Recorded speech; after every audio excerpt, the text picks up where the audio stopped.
Olá, meu amigo e minha amiga, sejam bem-vindos ao nosso Portal do José, iniciando o nosso primeiro encontro neste domingo, nesses tempos repletos de turbulências por todos os lados, que atingem também o nosso país. No entanto, para nós, as perspectivas são muito positivas se a gente comparar com as coisas que estão acontecendo no mundo. Isso porque, no Brasil, nós estamos em vias de nos livrarmos de uma gente muito bandida, de uma gente muito vigarista, de uma gente muito má, que esteve à frente do nosso país. Isso porque as filas estão chegando cada vez mais perto de Bangu 8, da Papuda ou de outra instituição prisional congênere.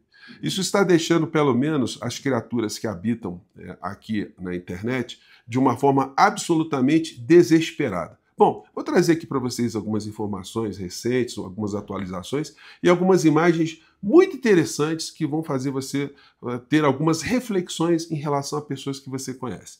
Antes de entrarmos nos temas, quero convidar você que está chegando nesse instante ao nosso portal ainda não é inscrito, para que, em primeiro lugar, você se inscreva aqui conosco e venha se somar aqui a tantas pessoas que já fazem parte aqui do nosso portal de José. Conheça também os nossos outros vídeos, se você gostar, compartilhe, recomende, nunca se esqueça do seu joinha, seu comentário, se puder, prestigie também o nosso clube de membros. Você aqui é muito bem-vindo e muito bem-vindo. Bom, gente, eu quero começar aqui com vocês com uma matéria que saiu numa revista britânica, The Economist. Muita gente pensa que é revista norte-americana, né? Mas é britânica. Que fez uma crítica ao comportamento do Supremo Tribunal Federal, né? Aqui tem uma repercussão no jornal O Globo, dessa matéria do Economist. Em resumo, eles dizem aquilo que o bolsonarismo anda dizendo aqui. Agora, gente, qual é o título da matéria aqui? Moraes é juiz com poder excessivo e STF deve exercer moderação, diz The Economist. Olha só, como é que o jornal britânico ele tem essa perspectiva de coisas que estão acontecendo aqui no Brasil? Eles têm uma correspondente, que é uma correspondente britânica da América Latina, e que vai tendo a percepção dela das coisas que estão acontecendo e passa para o jornal britânico.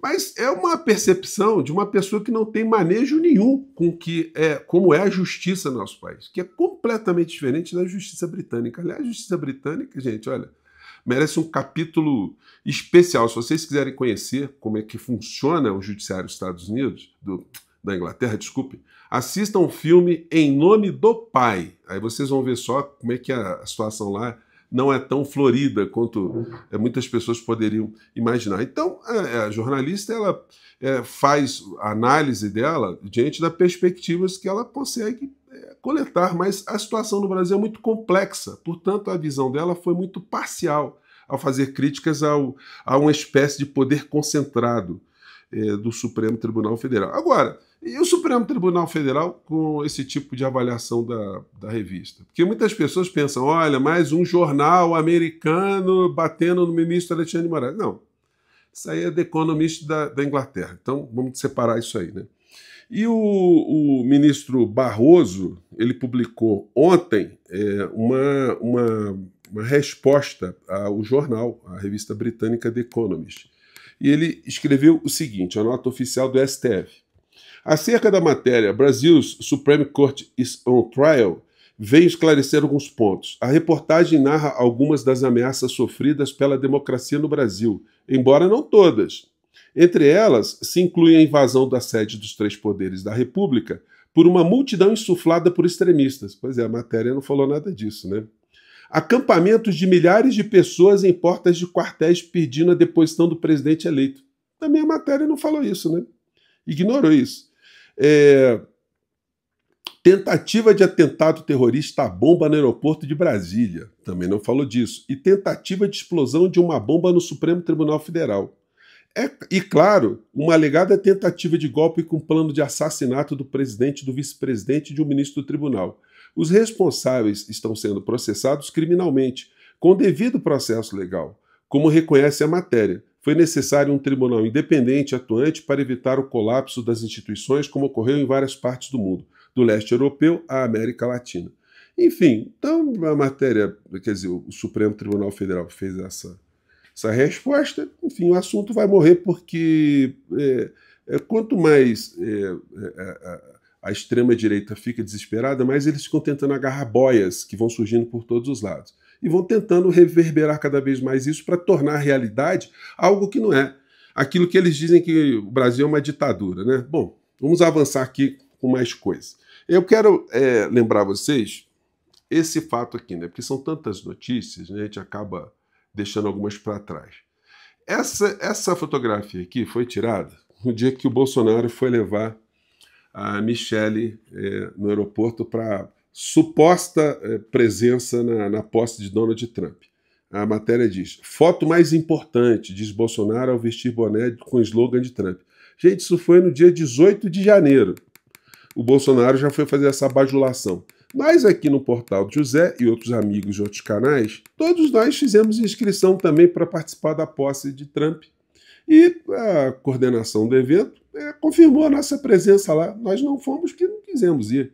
Agora, o Bolsonaro e a Orcrim dele fez o mesmo expediente, dizendo que o Trump... Só que eles mentiram, dizendo que o Trump fez um convite especial. Eu fiz uma representação junto à PGR para questionar que tipo de informação que o Bolsonaro e que o Eduardo Bolsonaro passaram para o ministro do Supremo Tribunal Federal, que foi uma informação absolutamente falsa para poder fazer com que ele saísse do nosso país para essa posse, né? Na época, o Bolsonaro... Bom, até agora a PGR não respondeu nada. Mas eles vão responder sim, que tem muita coisa por lá, né? Aí o Bolsonaro declarou na época o seguinte: obviamente seria muito bom a minha ida. O presidente Trump gostaria muito, tanto que ele me convidou. Estou chateado, abalado ainda. Enfrento uma enorme perseguição política por parte de uma pessoa, afirmou Bolsonaro. Disse ainda se sentir como um preso político, apesar de estar sem tornozeleira eletrônica. Espero que Sua Excelência não queira colocar em mim para humilhar de vez uma tornozeleira eletrônica. Estou sim constrangido. Queria estar acompanhando minha mulher, declarou o ex-presidente. Bom, só que tem um negócio, né? Desde janeiro para cá, aconteceu tudo isso. O Bolsonaro foi tornado réu, teve as semanas que antecederam ali o julgamento, depois ele foi tornado réu, agora tem essa questão envolvendo aí a saúde dele, e nenhuma notinha de Donald Trump para Bolsonaro. Nada, nem uma solidariedade, nem um lembrete, nem dele e nem do Elon Musk, das pessoas que essa gente fica bajulando o tempo todo. Apesar do Dudu Bananinha estar lá se rastejando por todos os lados, embora de uma forma muito confortável, porque só anda de carrão, em mansão, etc, etc. Enfim, mas eles não estão conseguindo absolutamente nada de positivo. O Bolsonaro continua fazendo da internação dele um espetáculo dantesco para tirar proveito político, mas isso hoje só engana as pessoas que o acompanham. Agora eu quero compartilhar com vocês um pedaço do podcast do programa Bopismo da internet, que cuida mais de questões ligadas ao esporte, que entrevistou o jornalista esportivo Flávio Teixeira. E ele fez aqui um resumo, uma espécie de desabafo, e que está circulando nas redes sociais e eu queria compartilhar aqui com vocês. Ele tem a mesma inquietação que eu tenho certeza absoluta que você tem também. Como alguém consegue se identificar com a figura tão desprezível quanto a figura do inelegível? Né? Que tipo de valores as pessoas têm que se conectam com a figura do inelegível? Aí eu vou pegar aqui para vocês só um resuminho que está rolando por aí. Vamos lá. Ser bolsonarista é sinônimo de algum desvio de caráter. Não estou dizendo ser antipetista, não tem problema. Agora, eu não consigo conceber uma pessoa olhar para uma figura como esse Jair Bolsonaro e ter alguma identificação com ela. Esse cara é um cara que não merece nenhum respeito de ninguém, que tenha alguma índole, sabe? Algum traço de humanidade. Porque esse cara, no dia da votação do impeachment da Dilma, vai ao microfone e dedica o seu voto a um torturador, a um filho da puta, o Carlos Alberto Brilhante Ustra, que torturou a Dilma Rousseff. Qualquer pessoa que defende isso, que faz apologia a isso, não merece o menor respeito. Só isso seria suficiente para essa pessoa não merecer nenhum respeito. É uma pessoa ruim, pela defesa das armas, pela grosseria, pela vulgaridade, pelo negacionismo, pelo cinismo. pela desonestidade, por tudo. Ele só tem más qualidades. Eu acho impossível alguém lúcido olhar para uma figura como Jair Bolsonaro e encontrar uma única qualidade que seja. Eu considero ser bolsonarista... essa é uma questão... Essa é uma questão que inquieta todos nós, né? Como é que alguém se identifica? Né? Alguém que... A gente consegue algumas compreensões quando as pessoas que se conectam com a figura do inelegível fazem isso porque elas odeiam uma outra corrente política, elas estão tragadas por um medo, elas foram abduzidas pela má informação, pelo sequestro mental, pelos estelionatários, por gente que usa a religião para fins políticos, e aí você consegue perceber algumas explicações por isso. Mas uma identificação pessoal, gente, é muito complicado. Evidentemente, ele tenta sempre tirar algum proveito de alguns fatos, se colocando ali como uma pessoa humana. Mas ele não é humano. Essa figura é um inumano.